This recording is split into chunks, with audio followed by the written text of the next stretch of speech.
Hello दोस्तों, कैसे हैं आप सब लोग। दिस इज रुद्र यादव जी और बायोलॉजी मेंटर।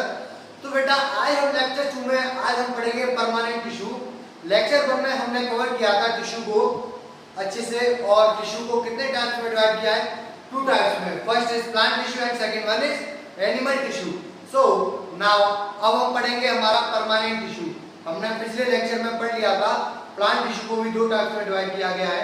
एक है meristematic tissue, second one is permanent tissue, and meristematic tissue is also divided into 3 types, that is first apical meristematic tissue, second one is intercalary meristematic tissue, third one is lateral meristematic tissue। तो आज हम start करने वाले हैं permanent tissue.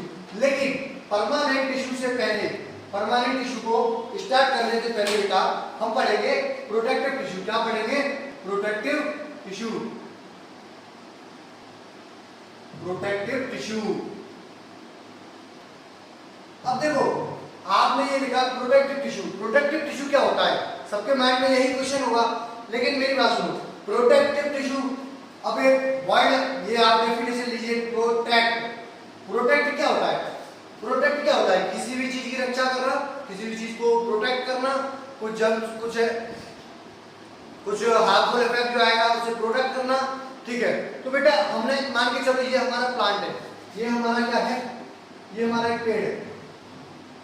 ठीक है बेटा, ये हमारा पेड़ है। अब प्रोटेक्टिव टिश्यू कहाँ पाए जाएंगे, कोई बता सकता है?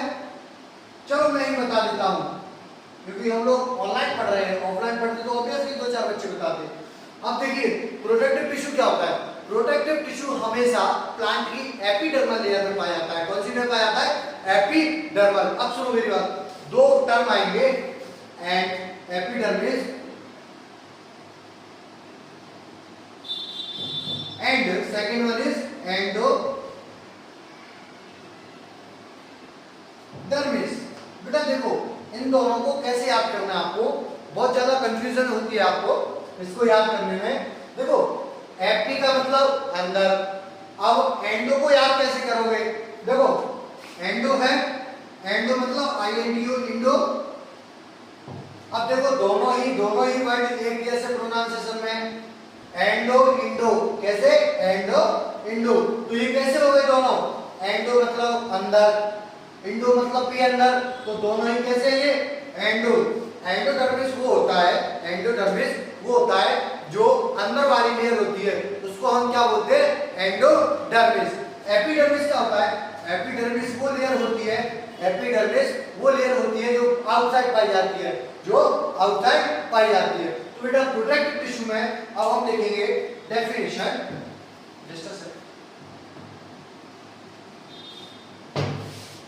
बेटा प्रोटेक्टिव टिश्यू में हम लिखेंगे it consist of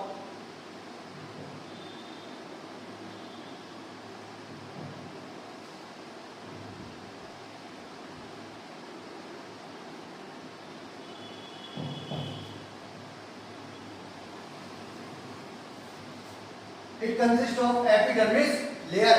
it consists of epidermis layer। तो बेटा सेकंड पॉइंट हम लिखेंगे कवर्ड। ये किससे कवर्ड होती है?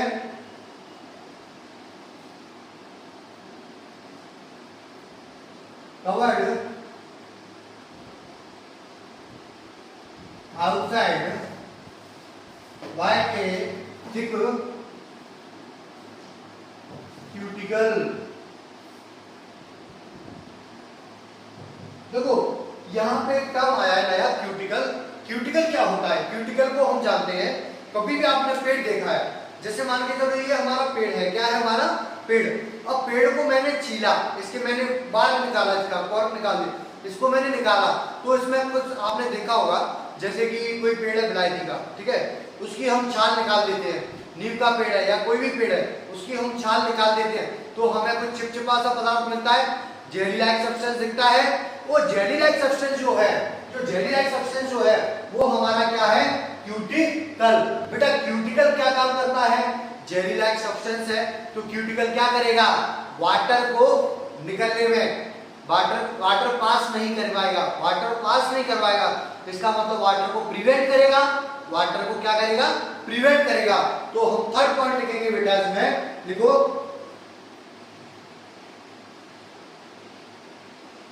Cuticle is a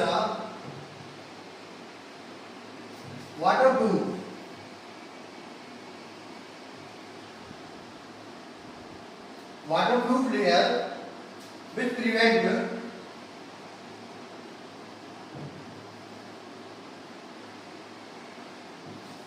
the flow of water outside, flow of water from plant. अब देखो बेटा, कभी भी आप याद रखना, जैसे क्यूटिकल का मेन वर्क क्या होता है। क्यूटिकल आपने देखा होगा, आपने सबने देखा है क्यूटिकल, अगर नहीं देखा है तो आज ही इस वीडियो को देख के आप एक पेड़ लेना, एक पेड़ होगा आपके आसपास और पेड़ की छाल को छील के देखना, उसमें आपको मिलेगा बाहर जब निकाल दोगे ना आप तो आपको जेली लाइक सब्सटेंस मिलेगा, चिपचिपा ऐसा, उसी को हम क्या बोल रहे हैं, क्यूटिकल। और उस क्यूटिकल का काम क्या है बेटा, क्यूटिकल का काम क्या है, क्यूटिकल का काम है वाटर को बाहर निकलने से रोकना, वाटर को बाहर निकलने से रोकना। इसका मतलब आपको ये पॉइंट क्लियर है, cuticle is the waterproof layer which prevent the flow of water from plant. तो बेटा यहां तक हमारा क्लियर है, यहां तक हमारा क्लियर है बेटा। अब हम पढ़ेंगे नेक्स्ट में स्टोमेटा। तो बेटा देखो, अब हमने क्या पढ़ लिया था, हमने पढ़ लिया था बेटा प्रोटेक्टिव लेयर, प्रोटेक्टिव टिश्यू पढ़ लिया था हमने। अब हम पढ़ेंगे स्टोमेटा। स्टोमेटा क्या होता है बेटा, देखो आपने प्लांट देखा है, सबने ट्री देखा है पक्का, ठीक है, इतना तो सबको ही पता है प्लांट ट्री क्या होता है। अब ट्री में आपने क्या देखा होगा, ट्री में लीव्स देखा होगा, लीव्स। कभी आपने सुना है प्लांट लगाना सेहत के लिए हानिकारक नहीं है, क्योंकि वो हमें क्या देता है, प्लांट से हमको क्या मिलता है, प्लांट से हमको ऑक्सीजन मिलता है। क्या मिलता है, ऑक्सीजन। और प्लांट को हम क्या देते हैं, कार्बन डाइऑक्साइड। बेटा आपने देखो स्टोमेटा क्या होता है, स्टोमेटा क्या होता है, एक लीफ है, मान के चलिए ये हमारी लीफ है, ये मेरी लीफ है। बेटा इधर देखो, सब इधर देखो, ये हमारी लीफ है, ये मेरी लीफ है। अब लीव्स के ऊपर ये मेरी लीफ है, ये पूरी एपिडर्मिस लेयर हो गई, ये पूरी एपिडर्मिस लेयर है। लीफ की एपिडर्मिस मैंने अभी समझाया था ना, एपिडर्मिस लेयर कौन सी होती है, ऊपर वाली, एंडोडर्मिस इसके अंदर वाली, समझे ना बात को। तो ये मेरी लीफ है। अब लीफ के ऊपर क्या है हमारे, स्टोमेटल पोर क्या है हमारे, स्टोमेटल पोर। अगर आपसे पूछा किसी ने कि what is the position of stomatal pore in leaves, तो आप क्या बोलोगे, एपिडर्मिस। कहां पाए जाते हैं, epidermis.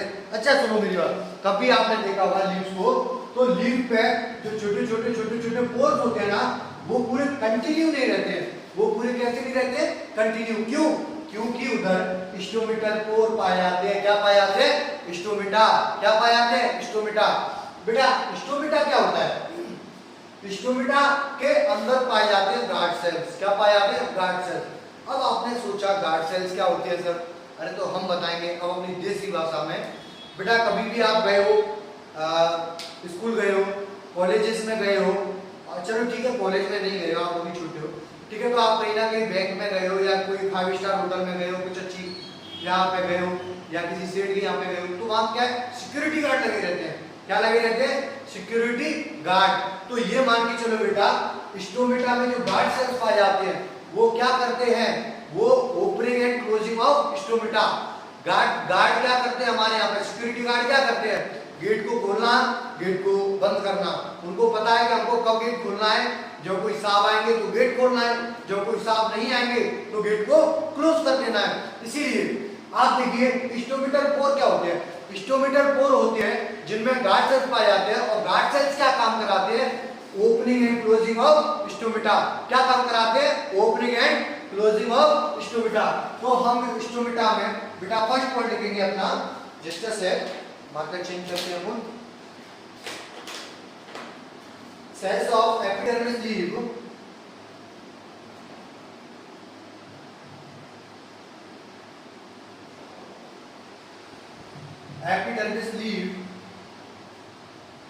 leaves is not continue with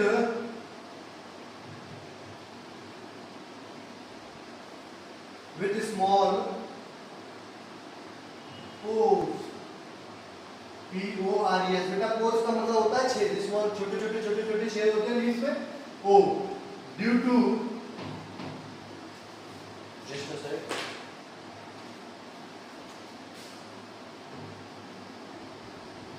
due to the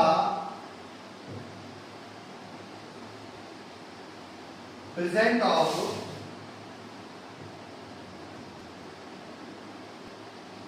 stomata, due to the presence of stomata. अब बेटा देखो इसमें क्या दे रहा है, फर्स्ट पॉइंट में सिंपल सा डेफिनेशन है, कुछ नहीं करना है, सिंपल सा है, cells of epidermis leaves. Leaves की जो एपिडर्मिस है, मैंने अभी बताया था ना, ये हमारी लीफ है, ये एपिडर्मिस लेयर है, ठीक है। अब इस पे देखो बेटा, इधर देखिए सब लोग, छोटे छोटे छोटे छोटे ये पोर्स जो है ना लीव्स पे पाए जाते हैं, लेकिन वो कंटिन्यू नहीं हो रहे हैं। कंटिन्यू मतलब पूरे पे नहीं पाए जा रहे हैं। इसका क्यों? क्योंकि स्टोमेटा प्रेजेंट है।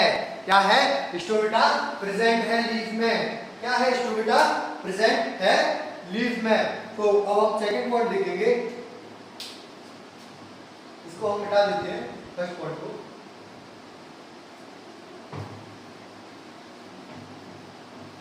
देखो सेकंड पॉइंट में कुछ नहीं करना है, सेकंड पॉइंट में भी सिंपल सा यही लिखना है बेटा, सिंपल सा लिखना है कि स्टोमेटा ये गार्ड सेल्स है, guard cells are present in the stomata, समझ रहे हैं ना। तो इसका हम डेफिनेशन लिखेंगे कि ईच स्टोमेटा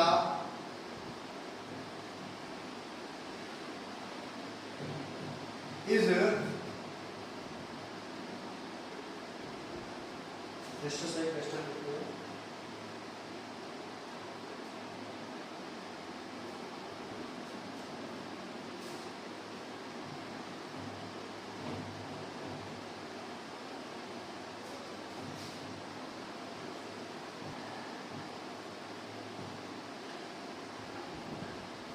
देखो बेटा इसमें लिखा है each stomata is guided by bean shaped cell, bean shaped guard cell,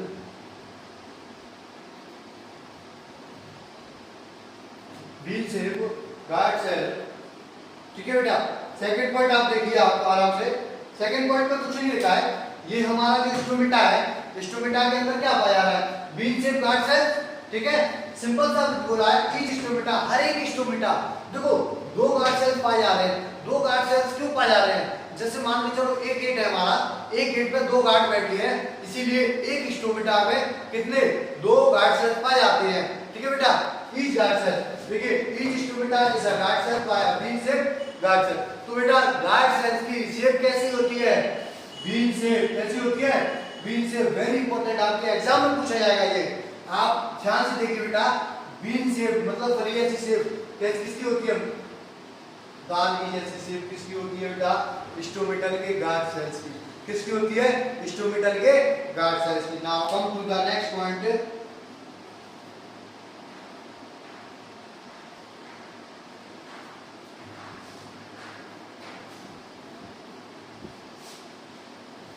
अब देखो बेटा थर्ड पॉइंट में कुछ नहीं है, थर्ड पॉइंट में हम पढ़ेंगे, जैसे ये हमारी लीफ है, लीफ की एपिडर्मिस है। अच्छा देखो अगर ये हमारा पेड़ है, क्या है हमारा, ये पेड़ है, मतलब ये लीफ है हमारी पेड़ की।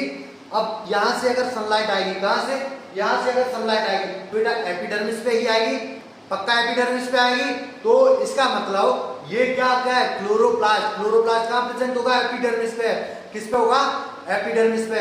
अगर बेटा क्लोरोप्लास्ट एपिडर्मिस पे होगा तो इसका मतलब फोटोसिंथेसिस कराएगा, फोटोसिंथेसिस कराएगा, ठीक है। और रेस्ट कैसी होगी, रेस्ट मेम्ब्रेन जो होगी वो कैसी होगी, कलरलेस, ठीक है बेटा।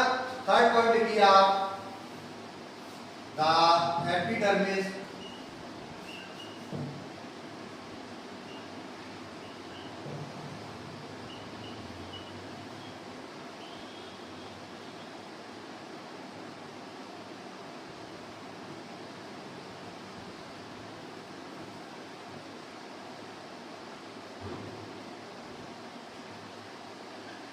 The epidermis layer of leaves have chloroplast.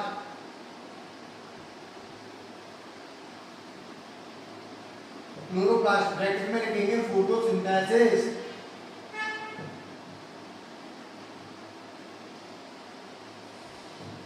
बेटा क्लोरोप्लास्ट क्या काम करवाएगा, फोटोसिंथेसिस में, ठीक है। And rest are colourless, rest कैसी है बेटा, कलरलेस। तो चलिए बेटा अब हम बात करेंगे कि स्टोमेटा तो हमने पढ़ लिया, लेकिन मेरे माइंड में क्वेश्चन आया है कि सर हमने स्टोमेटा तो अभी तक आपने पढ़ा दिया अच्छे से, ठीक है, लेकिन स्टोमेटा का काम क्या होता है। चलिए बेटा अब हम बात करेंगे function of stomata, function of stomata. चलो अब हम बात करेंगे किसकी, फंक्शन ऑफ स्टोमेटा की। न्यू हेडिंग लिखेंगे आपको FUNCTION, function of stomata, function of stomata.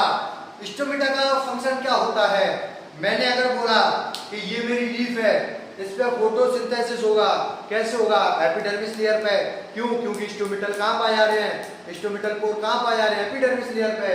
तो फर्स्ट पॉइंट में हम लिखेंगे helps in photosynthesis, photosynthesis. Second point लिखेंगे हेल्प्स इन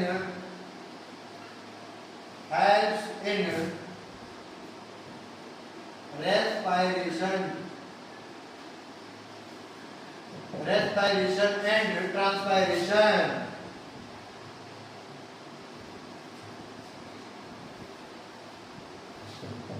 तो बेटा कभी कभी क्या होता है प्लांट में कभी कभी क्या होता है, प्लांट में कभी कभी पानी ज्यादा आ जाता है, पानी अगर ज्यादा होगा तो बेटा कभी कभी हो सकता है वो स्टोमेटल से निकल सकता है। Exchange of gases, third exchange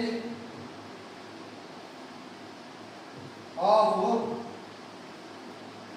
gases, exchange of gases कैसे होगा, स्टोमेटा के थ्रू ब्रैकेट में आप लिखना oxygen to CO2 and CO2 to oxygen. तो बेटा यहां तक हमने कंप्लीट किया अपना क्या, फंक्शन ऑफ स्टोमेटा। अब बेटा हम आगे चलते हैं, आगे हम बात करेंगे बार्क की, किसकी, बार्क की। बार्क में आपको बता चुका हूं क्या होती है, अभी मैं आपको 1 मिनट में समझा देता हूं बेटा बार्क क्या होती है, व्हाट इज बार्क। तो चलिए बेटा अब हम बात करेंगे किसकी, बार्क की, BARK, bark. Yes, now we are talking about the bark. Okay, तो बार्क क्या होता है मैं आपको बताता हूं। कभी आपने पेड़ तो देखा ही होगा, अरे हाँ यार ना, हाँ ठीक है देखा है, हाँ देखा है, ठीक है, पेड़ आपने देखा है, पेड़ पे बाहर की जो छाल देखी होगी, पक्का जो छाल होती है वो डेड थिक लेयर होती है, डेड कैसी होती है, थिक लेयर होती है, जिसको हम क्या बोलते हैं, बार्क। क्या बोलते हैं, बार्क। तो बार्क बेटा कहां पाई, कैसी पाई जाएगी, बार्क हमारी कैसी होगी, जैसे मान के चलो कोई ओल्डर रूट है, जैसे फॉर एग्जांपल ये हमारा ट्री है बेटा, सबको दिख रहा होगा, ठीक है, ये हमारी छोटी बार्क पाई जा रही है, ठीक है बेटा, कुछ इस तरह हमारी बार्क होती है ट्री पे।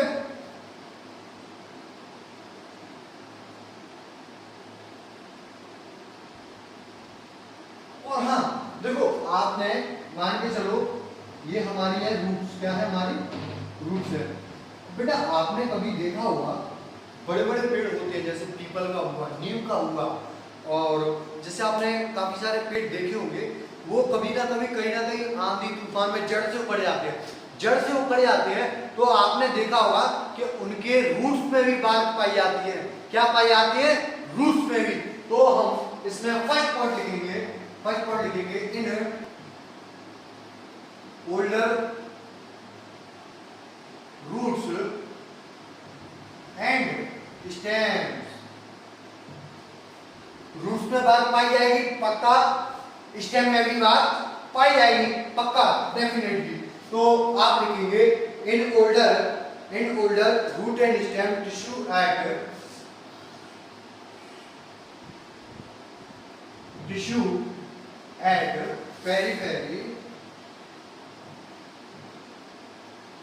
periphery is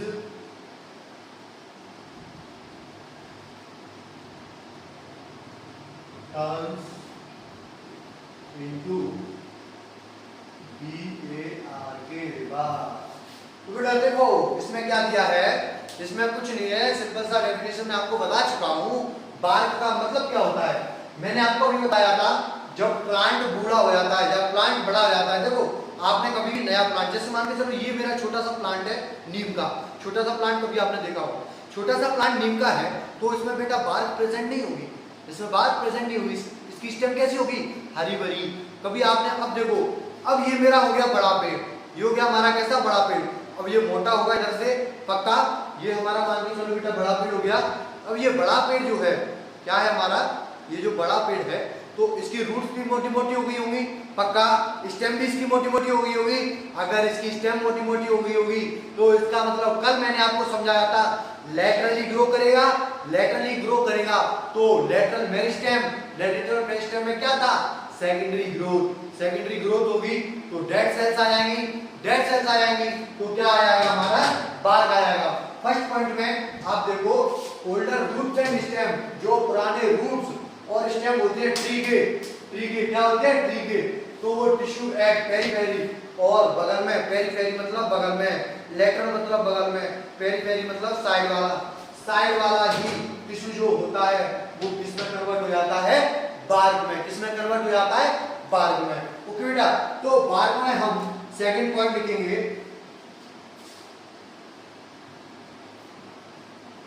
bark is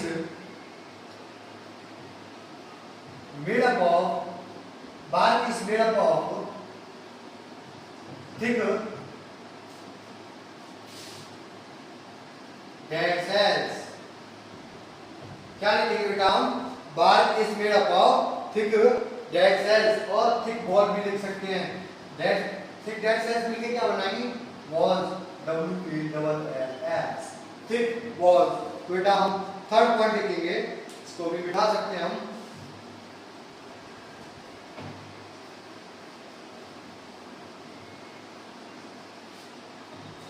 third point में हम देखेंगे the cells of cork become, देखो आप थर्ड में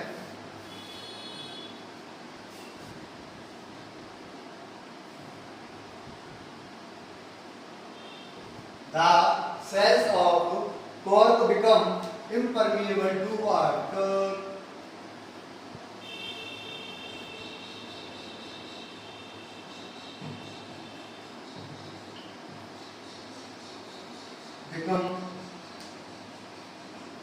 वाटर।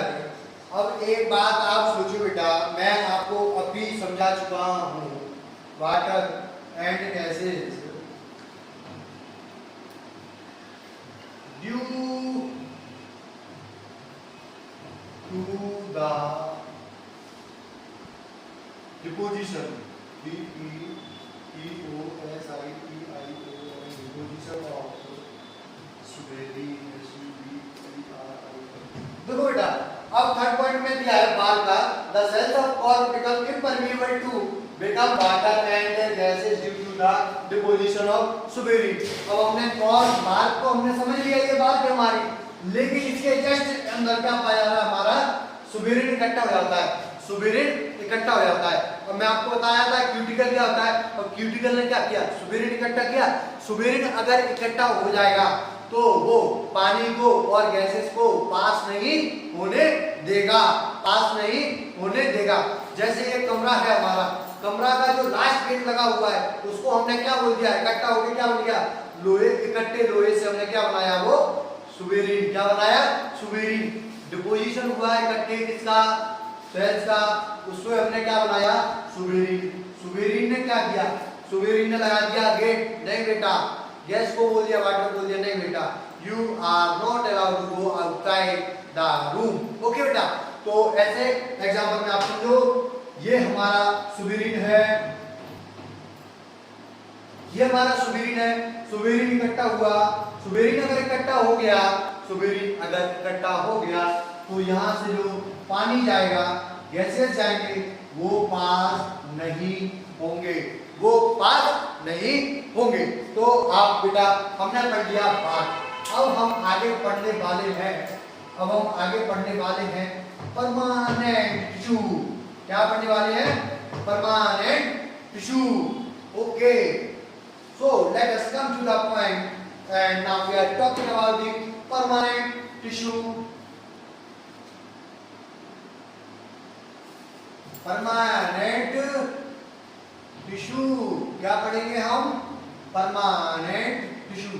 बेटा देखो परमानेंट टिश्यू क्या होता है? परमानेंट टिश्यू क्या होता है?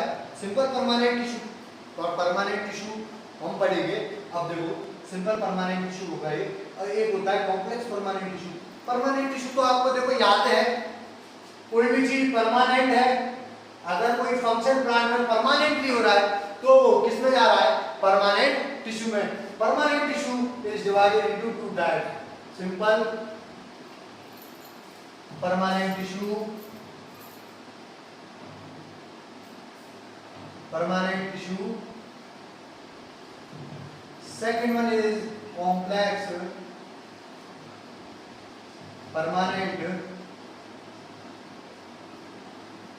Tissue.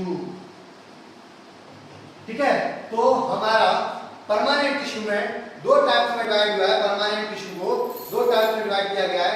First one is simple permanent tissue, second one is complex permanent tissue.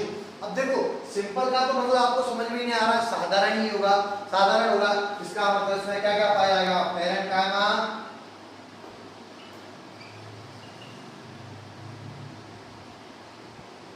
Second one is collenchyma,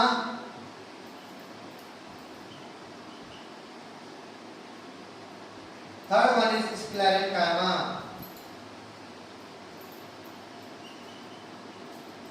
complex tissue में आप देख रहे हो, कॉम्प्लेक्स मतलब एक से ज्यादा, तो मतलब कॉम्प्लेक्स में क्या पाया जाएगा हमारा?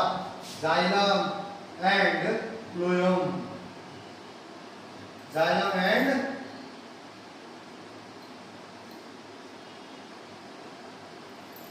फ्लोएम। अब बेटा हम स्टार्ट करेंगे सिंपल परमानेंट टिश्यू। हम स्टार्ट करेंगे सिंपल परमानेंट टिश्यू। बेटा सिंपल, तो बेटा देखो, तो बेटा देखिए अब हमने क्या पढ़ लिया था? हमने अपना प्रोडक्टिव टिश्यू पढ़ लिया था, स्टोमेटा पढ़ लिया था, फंक्शन पढ़ लिया था स्टोमेटा का, और हमने बार भी पढ़ लिया था। अब हम पढ़ेंगे परमानेंट टिश्यू में। परमानेंट टिश्यू को मैंने आपको बताया था कि दो टाइप्स में डिवाइड हुआ है, एक सिंपल और एक कॉम्प्लेक्स। अब हम पढ़ेंगे सिंपल परमानेंट टिश्यू। क्या पढ़ेंगे? Simple permanent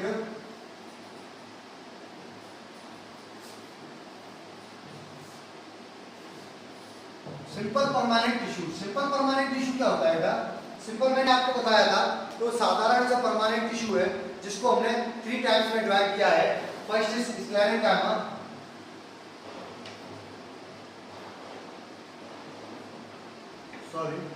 first is parenchyma,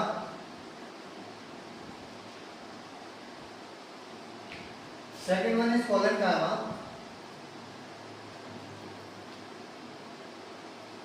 and third one is sclerenchyma.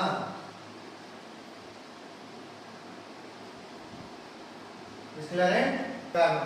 तो बेटा हमारे 3 टाइप्स हो गए सिंपल परमानेंट टिश्यू के।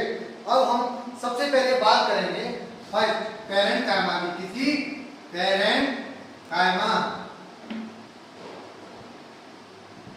पैरेन्काइमा क्या होता है इसको हम पढ़ेंगे।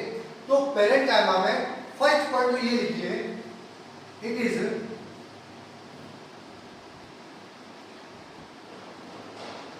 मोस्टली, बेटा इसको हम मिटा सकते हैं क्योंकि तो हमने लिखी है। तो देखिए it is mostly present in green part of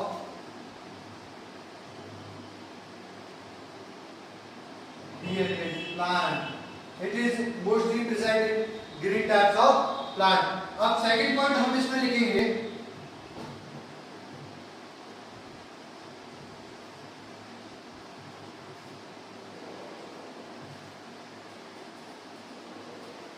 intercellular space are present। देखो इंटरसेल्युलर स्पेस क्या होता है बेटा? इंटरसेल्युलर स्पेस क्या होता है? सबसे पहले तो मैं फर्स्ट पॉइंट आपको समझाना चाहता हूँ। पेरेंट कायमा ऐसा एक टिश्यू है जो कि प्लांट के हर एक पार्ट में पाया जाता है।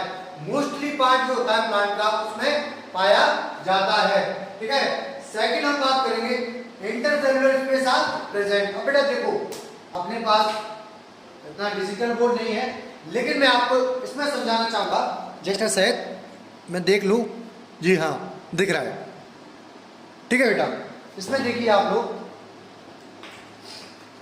देखो बेटा इंटरसेल्युलर स्पेस क्या होता है। इंटरसेल्युलर स्पेस जैसे आप देख रहे हो, ये हमारा पेरेन्काइमा है।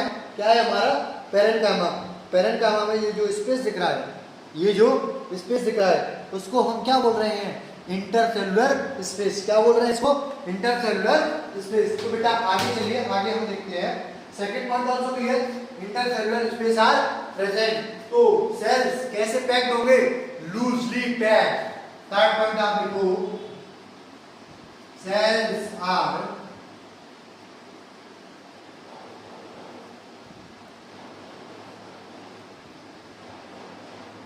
loosely packed। सेल्स कैसे है, लूजली पैक्ड। अब थर्ड पॉइंट हमारा क्लियर हुआ बेटा। अब हम फोर्थ पॉइंट लिखेंगे पेरेन्काइमा का। पेरेन्काइमा के लिखेंगे large center vacuoles of large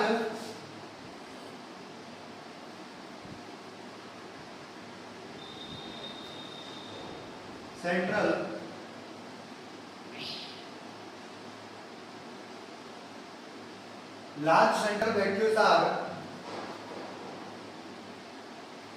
register से इसको मिटा सकते हो क्या,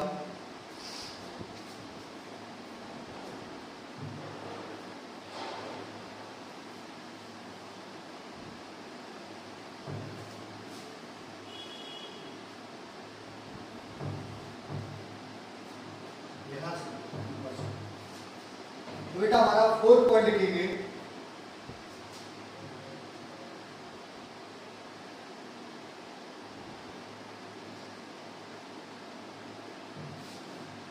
large central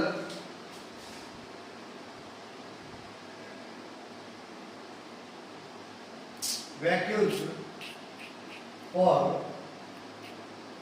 food and, large central vacuoles for food and water, food and water storage.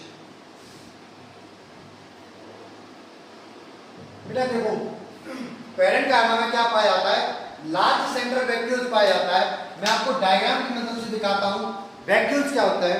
मैं आपको देखो बेटा, मैंने ऑफलाइन पढ़ाया है बच्चों को, लेकिन मैं ऑनलाइन भी सेल का वीडियो डालूंगा, सेल वाले चैप्टर का पूरा, तो आप घबराइए मत, उसको भी हम कंप्लीट करेंगे। लेकिन अब मैंने फर्स्ट टिश्यू उठा लिया तो फिर इसी को खत्म करते हैं। देखो अब आपको मैं लार्ज सेंट्रल वैक्यूल्स बताता हूँ। वैक्यूल्स क्या होते हैं वो मैं आपको सेल में पढ़ा दूंगा, लेकिन फिलहाल हम देख सकते हैं डायग्राम में। आपको ये दिख रहा है, ये वाला पोर्शन जो दिख रहा है वो क्या है हमारा, वैक्यूल्स। क्या है हमारा, वैक्यूल्स। तो चलिए बेटा आगे हम बात करते हैं large central vacuoles for food and water storage. और लार्ज सेंट्रल वैक्यूल्स अगर पेरेन्काइमा में पाए जाएंगे तो क्या काम करेंगे, storage of food and water. क्या काम करेंगे, फूड एंड वाटर। तो फिफ्थ पॉइंट हम लिखेंगे primary function of storage and packing. Parenchyma का अगर किसी ने फंक्शन पूछा, प्राइमरी फंक्शन क्या होता है,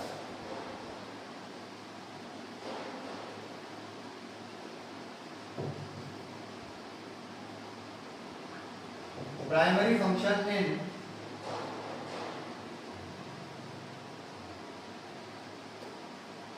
function for storage and packing, storage and packing. तो बेटा यहाँ पे हमने खत्म किया था क्या, पेरेन्काइमा कर लिया हमने खत्म। अब हम पढ़ेंगे सेकंड कोलेन्काइमा। पेरेन्काइमा को मैं एक बार और रिपीट करवा देता हूँ। सबसे पहली बात तो आपको ये याद रखना है कि प्लांट का मोस्टली ग्रीन पार्ट, प्लांट का मोस्टली पार्ट जो होगा उसमें क्या पाया जाएगा, पेरेन्काइमा। अब लार्ज सेंट्रल वैक्यूल्स जो पाए जाएंगे उनका काम क्या होगा, storage of food and water. Large central vacuoles का काम क्या होगा, storage of food and water. 4.1 आप देखिए इसमें primary function for storage and packing. Parenchyma का प्राइमरी जो प्रथम फंक्शन होगा वो क्या होगा, स्टोरेज, फूड को स्टोरेज करेगा और क्या करेगा, पैकेजिंग ऑफ मटेरियल। और हमारा पैरेन्काइमा में क्या पाया जाएगा, intercellular space are present. Intercellular space are present मतलब इंटरसेलुलर स्पेस ऐसे मान के चलिए, जैसे मान के चलो ये मेरा एक सेल है, ये मेरा बेटा एक सेल है, इसमें मैंने कुछ सेल्स रख दिए। अब देखो इनमें इंटरसेलुलर स्पेस पाया जा रहा है ना, ये पूरा इंटरसेलुलर स्पेस यहाँ पे जो भरा हुआ है ये कैसा है, इंटरसेलुलर स्पेस। और इंटरसेलुलर स्पेस प्रेजेंट हो रहा है तो इसका मतलब क्या है, पैरेन्काइमा।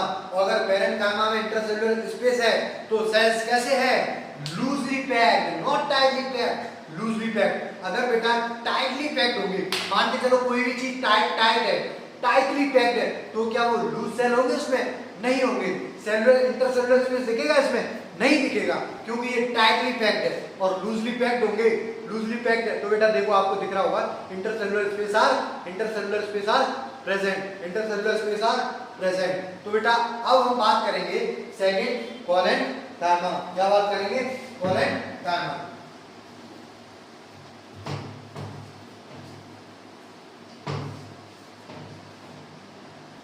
देखो बेटा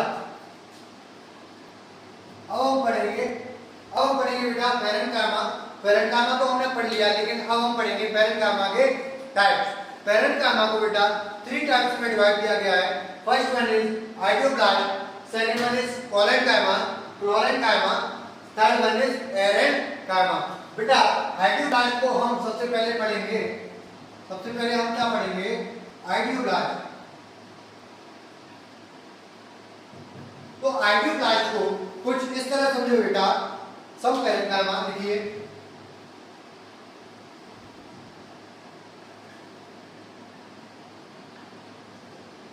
Some parenchyma involves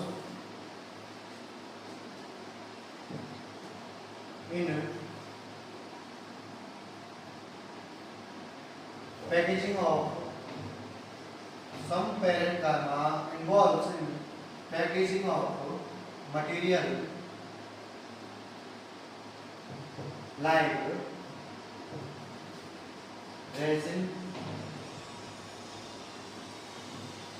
resin, resin,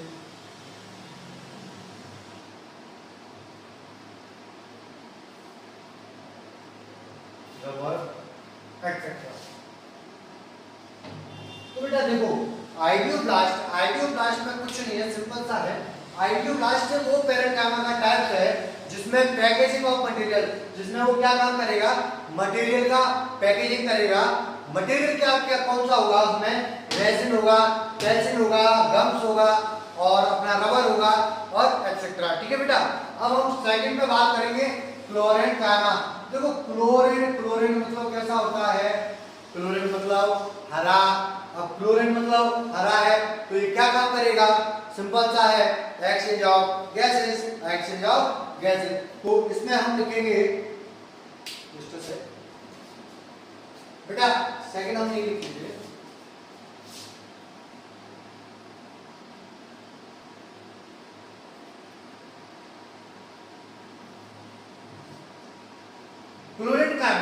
chlorenchyma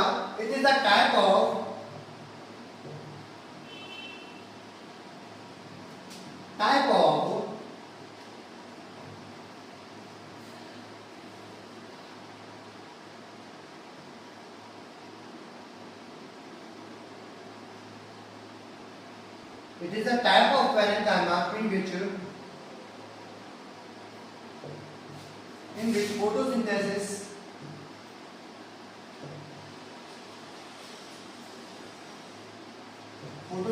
takes place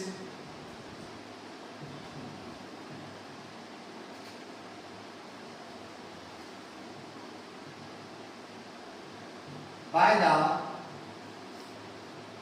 help of mesophyll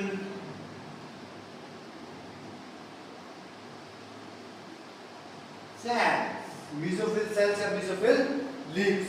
तो बेटा हमने सेकंड भी कंप्लीट किया था, सेकंड पॉइंट भी कंप्लीट कर लिया। अब हमारा क्या रह गया है, एरेनकाइमा। एरेनकाइमा, तो एरेनकाइमा को बेटा हम लिख लेते हैं फटाफट से, इसको हम हटा सकते हैं। चलो बेटा थर्ड पॉइंट हम यहाँ पे लिख लेते हैं, एरेनकाइमा।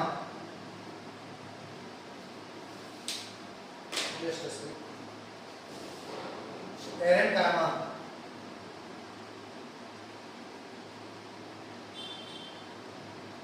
देखो बेटा A for aerenchyma, A for aerial, A for aerenchyma, A for क्या होगा, एरियल। एरियल मतलब हवाई वाले पार्ट में, किसमें, हवाई वाले पार्ट में।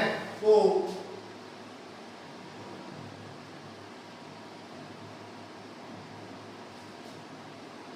it takes place in aerial part and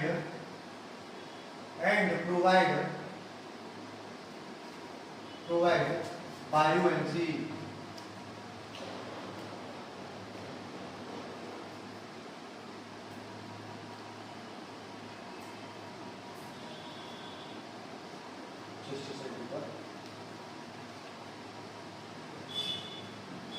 बायोएनसी।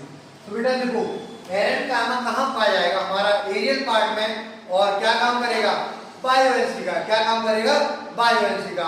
अब हम पढ़ने वाले हैं कोलेनकाइमा। पेरेनकाइमा हमारा कंप्लीट हुआ बेटा, पेरेनकाइमा हमारा पूरा कंप्लीट हो गया। और पेरेनकाइमा के टाइप्स भी मैंने आपको पढ़ा दिए हैं, पेरेनकाइमा के 3 टाइप्स थे वो मैंने आपको पढ़ा दिए हैं। अब हम पढ़ने वाले हैं क्या, कोलेनकाइमा। तो बेटा चलिए हम स्टार्ट करते हैं क्या,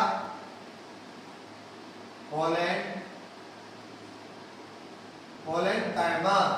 कोलेनकाइमा क्या, तो बेटा देखो कोलेनकाइमा में हम पढ़ेंगे कोलेनकाइमा क्या होता है। स्क्लेरेनकाइमा में हमने पढ़ा था, अब कोलेनकाइमा का सबसे पहले मैं आपको डायग्राम दिखाता हूँ कोलेनकाइमा का। बेटा देखो कोलेनकाइमा में आप देखिए सब लोग, एक जस्ट से, यस बेटा ठीक है, ठीक है बेटा। देखो कोलेनकाइमा में हम देखते हैं, ये देखो बेटा कोलेनकाइमा का डायग्राम है। कोलेनकाइमा में आपको दिख रहा है कॉर्नर्स कैसे हैं उसके, थिक कॉर्नर्स है पक्का। तो हम फर्स्ट पॉइंट यही लिखेंगे, फर्स्ट पॉइंट हम क्या लिखेंगे बेटा, फर्स्ट पॉइंट हम लिखेंगे इलोंगेटेड,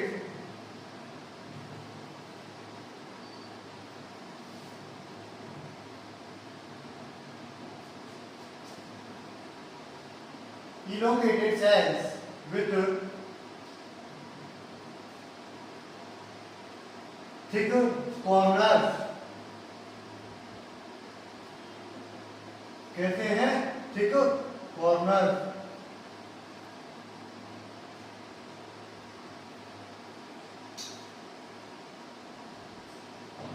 इलोंगेटेड थिक कॉर्नर्स कैसे हैं इसके, इलोंगेटेड मतलब लॉन्गेटेड है, और कैसे हैं, थिक कॉर्नर्स हैं, ठीक है। अब सेकंड पॉइंट हम लिखेंगे, देखो बेटा हमारा पेड़ होता है, पेड़ हमारा टूटता नहीं है, क्यों, क्योंकि वो फ्लेक्सिबल होता है। और जो ज्यादा कड़क पेड़ हो जाता है वो टूट भी जाता है कभी कभी, क्योंकि वो फ्लेक्सिबल नहीं होता है। इसका मतलब कोलेनकाइमा एब्सेंट होगा उसमें, ठीक है। तो सेकंड पॉइंट हम लिखेंगे it provide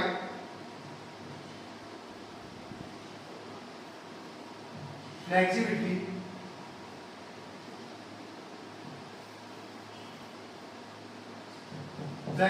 to the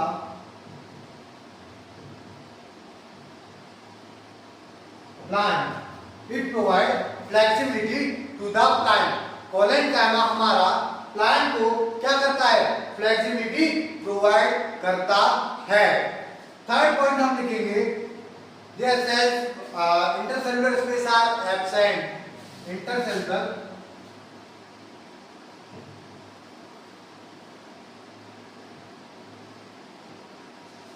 space are absent. तो ब्रैकेट में लिखो कॉम्पैक्ट टिश्यू। देखो बेटा मैंने अभी आपको बताया था ये इंटरसेलुलर स्पेस है, इंटरसेलुलर स्पेस ये हमारा था किसमें, पेरेनकाइमा में। कोलन गामा में इंटरसेलुलर स्पेस बिल्कुल ही एब्सेंट है। तो इसका मतलब हम बोल सकते हैं क्लोजली पैक्ड और टाइटली पैक्ड। ठीक है, अब हम आगे चलते हैं। हमारा नेक्स्ट पॉइंट है मैकेनिकल स्ट्रेंथ। क्या देगा ये हमें? Mechanical it provide mechanical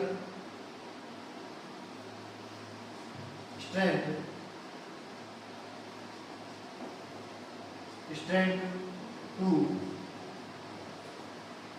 the plant. ये क्या प्रोवाइड करेगा बेटा? मैकेनिकल स्ट्रेंथ प्रोवाइड करेगा। किसको? प्लांट को। किसको करेगा? प्लांट को। और इंटरसेल्युलर स्पेस की हम बात कर ही चुके हैं। इंटरसेल्युलर स्पेस आर एब्सेंट और बहुत ही कम, ना के बराबर इनमें इंटरसेल्युलर स्पेस होता है। वैक्यूल्स प्रेजेंट है बेटा, सेल वॉल भी है, प्रोटोप्लाज्म भी है। Protoplasm, vacuole, cell wall, mitochondria, Golgi body, ये सब हम कहाँ पढ़ेंगे? ये सब हम पढ़ेंगे सेल वाले पार्ट में। किसमें पढ़ेंगे? सेल वाले पार्ट में। तो कोलन गामा आपको क्लियर हुआ? कोलन गामा को एक बार और रिपीट करवा देता हूं मैं। इलोंगेटेड सेल है, थिक कॉर्नर्स उनके कैसे हैं? Thick corners. मैंने अभी डायग्राम में आपको बताया लैपटॉप के द्वारा। बेटा स्मार्ट बोर्ड तो नहीं है अपने पास, लेकिन मैंने लैपटॉप के दौरान आपको बता दिया थिक कॉर्नर्स है। ठीक है, और it provide flexibility to the plant. Plant जैसे कि हवा चली, आंधी, तूफान, उसमें प्लांट फ्लेक्सिबिलिटी कैसे करता है?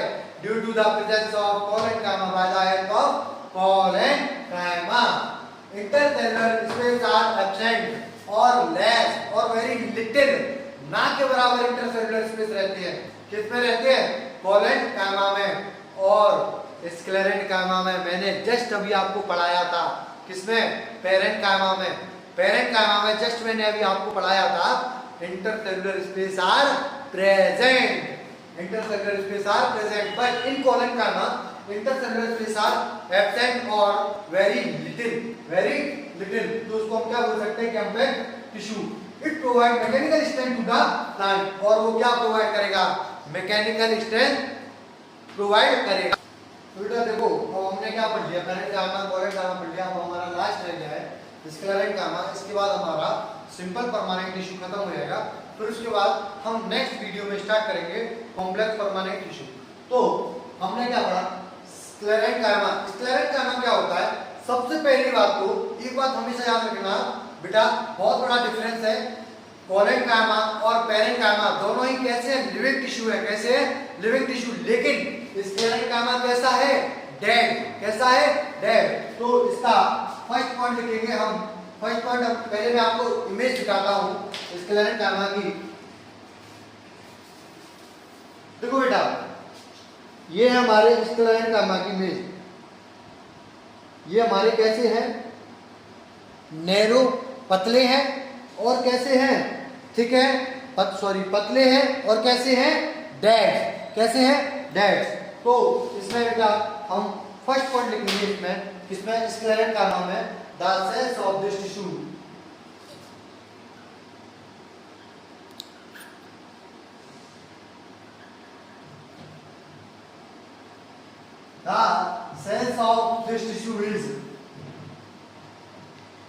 is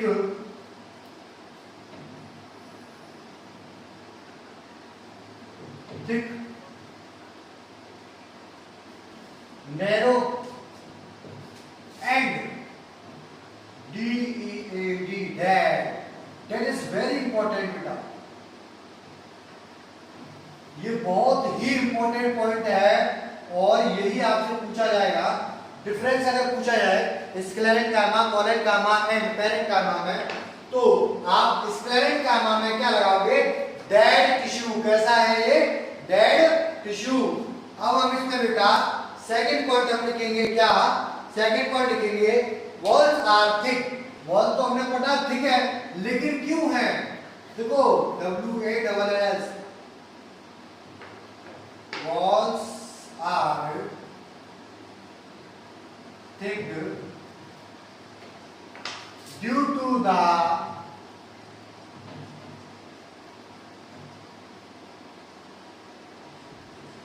the deposition of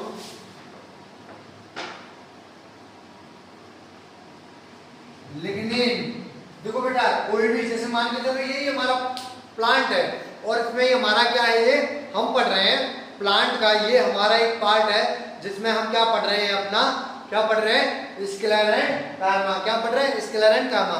अब स्क्लेरा एंड कायमा में मैंने बोला कि इसकी बॉल मोटी है, इसकी दीवार मोटी है, क्योंकि इस पे कुछ ना कुछ तो इकट्ठा हुआ होगा बेटा, तभी तो मोटी है। अरे मान के चलो ये मेरा हाथ है सिंपल सा, और इस पे मैं रेत रख दूं, इस पे मैं रेत रख दूं, रेत की एक दीवार बना दूं, तो इसका मतलब आप बोलोगे कि इसके हाथ पे एक दीवार मोटी बनी हुई है। तो ऐसे ही हमने स्क्लेरा एंड कायमा को बोला, स्क्लेरा एंड कायमा की बॉल्स हैं वो कैसी है, मोटी है, क्योंकि उस पे लिग्निन का डिपोजिशन, लिग्निन इकट्ठा हो गया, लिग्निन इकट्ठा हो गया। बेटा लिग्निन इकट्ठा हो गया तो हमारी कैसी होगी बॉल, थिक होगी। कैसी होगी बेटा बॉल, थिक होगी। अब लिखो third point,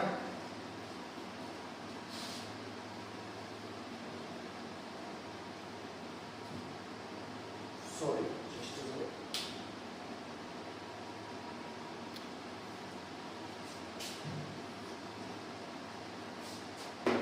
third.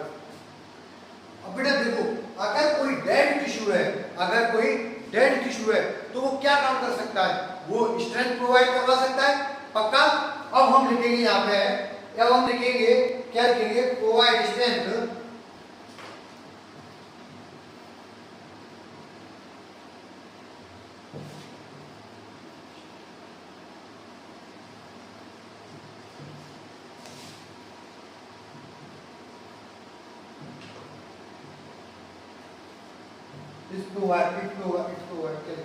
it provide strength to the stem or plant part or plant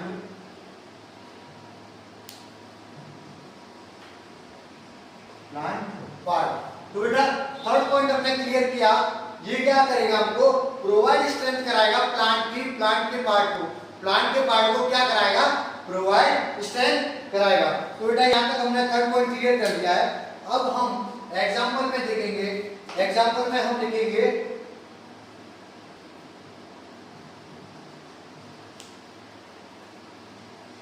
बेटा ये मैं इसको मिटा देता हूँ, आप एग्जांपल में लिखिए हस्क ऑफ कोकोनट, हस्क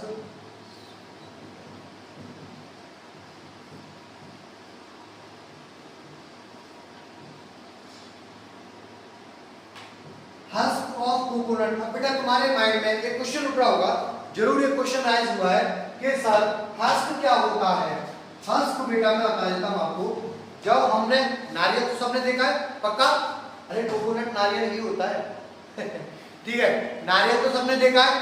अब नारियल के ऊपर वाला जो हिस्सा होता है, ऊपर वाला, इसको हम क्या बोलते हैं, हस्क, जिसको हम छीलते हैं तब उसका नारियल का क्या निकलता है, खोपड़ा निकलता है, तब उसको हम फोड़ते हैं, तब फिर उस नारियल में क्या निकलता है, पानी। समझे बात को। तो हस्क क्या हुआ, हमारा नारियल का सबसे ऊपर वाला पार्ट हुआ, वो हमारा क्या हुआ, हस्क। अब बेटा स्क्लेरा एंड कायमा हमने पढ़ लिया। अब स्क्लेरा एंड कायमा को हमने दो टाइप्स में डिवाइड किया है, दो टाइप्स में डिवाइड किया है। First is sclereids, second is vessel. First is sclereid, second is vessel. तो चलिए बेटा अब हमें स्क्लेरा एंड कायमा के दो पार्ट्स पढ़ने हैं, हमें दो पार्ट स्क्लेरा एंड कायमा के पढ़ने हैं। First one is sclereids, second one is fibre. मैंने बेटा अभी थोड़ी देर पहले सेकंड पार्ट गलत बता दिया था, उसके लिए सॉरी, लेकिन फर्स्ट पार्ट स्क्लेरा एंड कायमा का स्क्लेरिड्स है, सेकंड हमारा क्या है, फाइबर। अब स्क्लेरिड्स और फाइबर में क्या डिफरेंस है ये हम देखते हैं। फाइबर मतलब रस्सी तरह, एक रस्सी समझो, मान के चलो एक रूप समझो सिंपल सी, और रूप्स में क्या क्या खासियत होती है वो अभी मैं आपको समझाने वाला। और यहाँ पे स्क्लेरिड्स है, देखो sclereids is also called gift of the cell और स्टोन सेल। बेटा आपने कोकोनट देखा है, मैंगो देखा है आपने, ठीक है, फ्रूट्स आपने देखा होगा। गिफ्ट का मतलब होता है उसके ऊपर वाली जो लेयर होती है वो हार्ड होती है। कैसी होती है, हार्ड। जैसे आपने कॉकरोच देखा होगा, कॉकरोच एक्सोस्केलेटन से बना हुआ है, और एक्सोस्केलेटन कैसी है, हार्ड है। कैसी है, हार्ड। तो फॉर एग्जांपल मैंगो और